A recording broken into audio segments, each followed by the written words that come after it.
Welcome to my channel galaxy stories. آج پھر ہم آپ کے لیے ایک نئی اسٹوری کے ساتھ حاضر ہوئے ہیں، تو آئیں اسٹوری کا آغاز کرتے ہیں۔ گاؤں میں 11واں قتل ہوا تھا۔ اس بار قتل ہونے والی لڑکی زنیرہ تھی۔ یہ قتل بھی پہلے کی طرح تھا۔ زنیرہ کی گردن تن سے جدا تھی، صرف ایک دھاگے کے برابر جڑی ہوئی تھی۔ اس کی لاش خون میں لت پت پڑی ہوئی تھی۔ اس کی ماں پاگلوں کی طرح دھاڑے مار مار کر رو رہی تھی۔ باپ بھی دیوانہ وار رو رہا تھا۔ ہر روز کی طرح زنیرہ کو بھی غسل کے بعد قبر میں اتار دیا گیا۔ رات پھر اپنے کالے پر پھیلا رہی تھی اور اپنی نحوست کا سیاہ رنگ آج نہ جانے کس کی زندگی میں گھولنے والی تھی۔ اچانک ایک طرف سے ایک دل خراش چیخ ابھری۔ احمد یار، جو ابھی شہر سے لوٹ رہا تھا، اپنے گھر کی طرف مڑتے ہوئے رک گیا اور بائیں والی گلی کی طرف بھاگا جہاں سے آواز آئی تھی۔ وہ مڑنے کے بعد سفید لائٹ کی روشنی میں جو منظر اس نے دیکھا وہ اس کے حواس گم کرنے کو کافی تھا۔ کسی کے سفید کپڑے تیزی سے سرخ ہو رہے تھے، اس کی گردن کٹی ہوئی تھی اور اس کے ارد گرد خون کا تالاب سا بنتا جا رہا تھا۔ وہ بھاگ کر اس کے قریب آیا۔ مقتول کا چہرہ دیکھتے ہی احمد یار کا رنگ سفید پڑ گیا۔ وہ اس کا جگری یار موسیٰ تھا۔ اس کی بے نور آنکھیں خوف کے مارے کھلی ہوئی تھیں۔ موسیٰ کی موت پر اس کو یقین نہیں آیا۔ اس نے دھاڑے مار مار کر رونا شروع کر دیا۔ اس کی آواز سن کر ارد گرد کے گھروں کی کنڈیاں کھلنے لگیں۔ لوگ تیزی سے اس کی طرف بھاگنے لگے۔ سب نے موسیٰ کی لاش کو دیکھا تو ان سب کی چیخیں نکل گئیں۔ چند لوگوں نے ہمت کر کے اس کی لاش کو چارپائی پر ڈالا اور اس کے گھر لے گئے۔ جب چارپائی کو اس کے گھر میں رکھا گیا تو وہاں بھی ایک کوہرام مچ گیا۔ صبر کے گھونٹ پی کر آخر موسیٰ کو بھی سپرد خاک کر دیا گیا۔ علی، نوید اور اب موسیٰ کو کھونے کے بعد میرے اندر انتقام سر ابھارنے لگا تھا۔ میں نے پکا ارادہ کر لیا، مگر اس سے پہلے ہی ایک معجزہ ہو گیا۔ چندن پور ایک خوبصورت گاؤں تھا۔ اس کے دونوں طرف بلند ترین پہاڑ تھے جن پر لمبے لمبے سرسبز درخت اگے ہوئے تھے۔ یہاں سب بہت محبت سے رہتے تھے، لیکن اچانک پتہ نہیں کیا ہوا کہ گاؤں میں پے در پے قتل کی وارداتیں ہونے لگیں۔ قتل ہونے والے کی گردن بڑی صفائی سے کٹی ہوتی تھی، مگر ایک دھاگے کے برابر ریشہ جڑا ہوتا تھا۔ باقی جسم بالکل سلامت ہوتا، اس لیے لوگ یہ بھی نہیں کہہ سکتے تھے کہ یہ کسی درندے کا کام ہے۔ سبھی کا خیال تھا کہ یہ کسی ہوائی مخلوق کا کام ہے۔ احمد یار اور اس کے گھر والے بہت خوشی سے رہ رہے تھے، لیکن ان کی خوشیوں بھری زندگی میں غم کی لہر اس وقت اٹھی جب ایک صبح تائی جان کی لاش بھی اسی طرح ملی۔ سب خوفزدہ نظروں سے دیکھ رہے تھے۔ اس دن گھر میں قیامت برپا تھی۔ ہر آنکھ اشک بار تھی۔ ان کو بھی سپرد خاک کر دیا گیا۔ تائی جان کی تدفین کے بعد میں بے مقصد ہی نہر کے کنارے پھر رہا تھا۔ حالانکہ گھر مہمانوں سے بھرا پڑا تھا، مگر اسے جانے کیا ہوا تھا کہ وہ نہر کے کنارے سر پکڑ کر بیٹھ گیا تھا کہ کیا کرے۔ بیٹا، پریشان معلوم ہوتے ہو؟ وہ کوئی فقیر سا آدمی تھا جو اس کے سامنے کھڑا تھا۔ اس نے کہا، ہاں بابا جی، میں بہت پریشان ہوں۔ بابا جی بولے، بیٹا اس کا ایک حل تو ہے اگر تم کرو تو۔ بابا نے کہا تو اس نے حیرت سے کہا، بابا جی آپ کو کیا پتا مجھے کیا پریشانی ہے؟ مجھے سب معلوم ہے احمد۔ احمد یار نے اپنا نام بابا جی کے منہ سے سن کر کرنٹ کھا کر دیکھا۔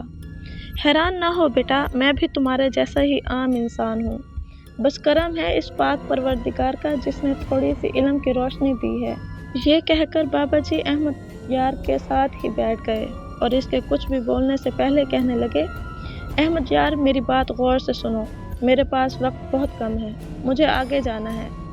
تمہیں مشکل میں دیکھا تو رک گیا۔ یہاں آج سے تقریباً 50 برس پہلے ایک ہندو خاندان آباد تھا۔ ان کے ایک بیٹے آکاش کو جادو سیکھنے کا بہت شوق تھا۔ گھر والوں سے چھپ کر اس نے کافی کچھ سیکھ لیا۔ ایک دن اس کو اس کے شیطان دیوتا نے حکم دیا، اگر وہ اسے 7 لڑکیوں اور 7 لڑکوں کی بلی دے گا تو وہ اسے موت کا علاج بتائے گا۔ شیطان نے اسے ورغلانے کے لیے کہا، دیکھو میں کب سے زندہ ہوں اور زندہ ہی رہوں گا۔ اگر تم بھی میری طرح ہونا چاہتے ہو تو پہلے 7 لڑکیوں کی قربانی دو۔ پھر میں تمہیں ایک ایسی طاقت دوں گا جسے تمہیں باقی 7 لڑکوں کی قربانی دینا آسان ہوگا، مگر یاد رکھنا اگر تم ناکام ہوئے تو تمہاری موت بھی ہو سکتی ہے۔ آکاش موت کا علاج ملنے کی خوشی میں دیوانہ ہو رہا تھا۔ وہ سوچے سمجھے بغیر اس بھیانک کام کے لیے راضی ہو گیا۔ اگلے دن سے اس نے کام شروع کر دیا۔ وہ ہر روز ایک لڑکی لاتا جسے وہ شیطان کے چرنوں میں قربان کر دیتا اور اس کا خون اس پر ڈالتا۔ اس نے اس طرح 7 لڑکیوں کی قربانی دے دی۔ آخری قربانی دینے کے ساتھ ہی شیطان نے اس کو وہ طاقت عطا کی جو آج بھی تباہی مچا رہی ہے۔ بابا جی نے کہا اور پھر کچھ توقف کے بعد بولے۔ شیطان نے اس کو ایک طلسمی دھاگا دیا اور کہا، اس دھاگے کو تم جس کا قتل کرنے کے لیے کہو گے یہ کر دے گا، اگر حکم دو گے تو یہ تمہارے قدموں میں لا پھینکے گا، مگر یاد رکھنا جب تک تم زندہ ہو یہ تمہارا مطیع رہے گا، اگر تم 7 قربانیاں دینے سے پہلے مر گئے تو یہ آزاد ہوگا اور قتل و غارت کرے گا اور خون کی خوبصورت ندیاں بہیں گی۔ میرا دونوں طرح سے فائدہ ہے، اگر تم لمبی عمر چاہتے ہو تو جلد از جلد باقی کی 7 قربانیاں بھی دے دو تاکہ میں تمہیں وہ راز بتا دوں۔ آکاش شیطان کے عجیب دھوکے میں آ گیا۔ اسے دھاگا ملنے کی خوشی بھی بہت تھی مگر اپنی جان بھی بچانی تھی۔ اس نے دھاگے کو حکم دیا کہ وہ ایک نوجوان لڑکے کو خود میں جکڑ کر اس کے سامنے لے آئے اور پھر اس کے حکم پر اس کی گردن تن سے جدا کر دے۔ شیطان نے یہ بڑی قربانی قبول کر لی۔ دوسرے دن جب آکاش گھر سے نکلا تو اس کے دشمن راجپال نے اس کو مار دیا۔ وہ جب آکاش مر گیا تو دھاگا آزاد ہو گیا۔ اس نے سب سے پہلے راجپال کی گردن کاٹی، تب سے اب تک وہ دھاگا آزاد ہے۔ یہ سب قتل وہ دھاگا کر رہا ہے، اب تم ہی اسے ختم کر سکتے ہو۔ بابا جی نے بات مکمل کر کے اس کی طرف دیکھا۔ میں کیسے بابا جی؟ احمد یار نے پوچھا۔ تمہارے دائیں بازو پر رگوں سے اللہ لکھا ہوا ہے جس کی وجہ سے وہ شیطانی طاقت تمہیں نقصان نہیں پہنچا سکتی۔ اس نے بے اختیار اپنے بازو کی طرف دیکھا۔ یہ اسم پاک میرے بازو پر پیدائشی ہے۔ اچھا میں چلتا ہوں، بابا جی نے کہا اور ایک چھوٹی سی ڈبی اس کی طرف بڑھائی اور کہا، یہ چھوٹا سا تحفہ رکھ لو۔ یہ کیا ہے بابا جی؟ احمد یار نے پوچھا۔ یہ کاغذ پہلے پکڑو۔ بابا جی نے دوسرے ہاتھ سے جیب میں سے کاغذ نکالا جس پر ایک ورد لکھا ہوا تھا۔ یہ تم نے 7 مرتبہ پڑھنا ہے۔ جب آخری بار پڑھو گے تو وہ دھاگا تمہارے پاس آ جائے گا۔ اس پر پھونک مار دینا، وہ جل جائے گا، مگر اس سے پہلے اس ڈبے میں موجود صفوف سے اپنے گرد 7000 کھینچ لینا۔ ایک دفعہ جب تم ایک بار ورد مکمل کرو گے تو ایک حصار غائب ہو جائے گا۔ جب تم آخری بار پڑھو گے تو آخری حصار بھی غائب ہو جائے گا۔ تب تک وہ دھاگا تمہارے سامنے آ چکا ہوگا۔ اگر تم نے اسی لمحے اس پھونک مار دی تو ٹھیک، ورنہ وہ تمہاری گردن بھی کاٹ سکتا ہے، کیونکہ اس وقت تمہارے گرد حصار نہیں ہوگا، پھر میں بھی تمہاری مدد نہیں کر سکوں گا۔ اچھا اللہ تعالیٰ تمہارا حامی و ناصر ہو۔ ہاں ایک اور بات، بابا جی بولے، ورد کرنے کے لیے تمہیں کہیں جانے کی ضرورت نہیں ہے، تم کسی بھی پاک جگہ اسے کر سکتے ہو۔ اللہ حافظ۔ یہ کہہ کر بابا جی چلے گئے۔ ان کے جانے کے بعد اس نے کاغذ اور ڈبیا کی طرف دیکھا اور اللہ کا شکر ادا کیا جس نے اس کی مدد کی۔ تم یہاں کیا کر رہے ہو؟ میں تمہیں ڈھونڈ ڈھونڈ کر تھک گیا ہوں، اس کے دوست اسد نے ساتھ بیٹھتے ہوئے کہا۔ اس کے سب دوستوں میں صرف وہی بچا تھا۔ چلو آؤ گھر چلیں۔ دونوں چپ چاپ گھر کی جانب چل دیے۔ احمد یار کو معلوم تھا کہ اگر کوئی اور موقع ہوتا تو وہ اس کو ہنسا ہنسا کر ناک میں دم کر دیتا، مگر اس کی اپنی حالت خراب تھی کیونکہ تائی جان کو اس سے خصوصی لگاؤ تھا۔ اس نے اسد کو ساری بات بتائی اور گھر والوں کو بتانے سے منع کیا تو اس نے کہا، یار تم بے فکر ہو کر اپنا کام کرنا، باقی سب میں سنبھال لوں گا۔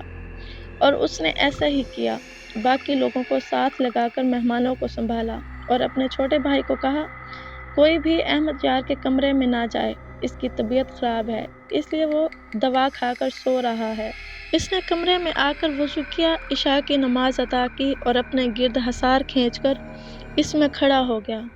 اس نے کاغذ ہاتھ میں پکڑا اور اسے پڑھنا شروع کر دیا، لیکن تیسری بار پڑھنے پر بھی جب حصار غائب نہ ہوا تو اس نے حیرت سے سوچا کہ یہ کیا؟ بابا جی نے تو کہا تھا کہ ہر دفعہ ایک ہزار غائب ہوگا۔ اتنے میں بابا جی کی آواز سنائی دی، بیٹا یہ عمل رات کے پچھلے پہر کرنا ہے جو میں تمہیں بتانا بھول گیا تھا۔ تو اس نے باہر نکل کر انتظار کرنا شروع کر دیا۔ مہمان آہستہ آہستہ اپنے کمروں میں جانے لگے۔ اسد نے اسے دیکھا تو ہاتھ میں پکڑا کفگیر نیچے رکھ کر کپڑے جھاڑتا ہوا اس کی طرف آنے لگا۔ اس کے سفید کپڑوں پر جا بجا سالن اور چکنائی کے داغ لگے ہوئے تھے، جس سے صاف ظاہر ہوتا تھا کہ وہ مہمانوں کو کھانا کھلا کر آ رہا ہے۔ احمد نے حیرانی سے دیکھا تو کہا، یہ تم نے کیا کیا؟ گھر میں ملازمین تھے، وہ کر لیتے۔ اسد بولا، تم بھول رہے ہو، تائی جان کو اپنے ہاتھ سے کام کرنا پسند تھا۔ یہ کہتے ہی اس کے گلے میں آنسوؤں کا گولا پھنس گیا، لیکن جلد ہی اس نے خود کو سنبھال کر پوچھا، تم نے عمل کر لیا؟